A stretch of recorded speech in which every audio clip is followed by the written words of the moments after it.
هیچ کس چون مادرم بر من نسوزد زار زار.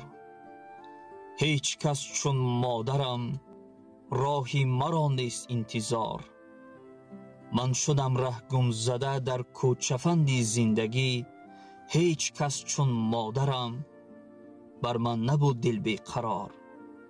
بر سری بالین بیمارم نخفته تا سحر.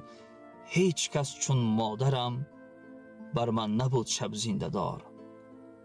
واقعا هم وقتی بیمار می شوی همه یاران و پیوندانت، خواهر و برادرت فقط می گوید خدا شفا دهد، اما یگانه نفری که سوی پروردگار دستی دعا می بردارد و می گوید تمامی دردهایش را بر من ده، این مادرت است.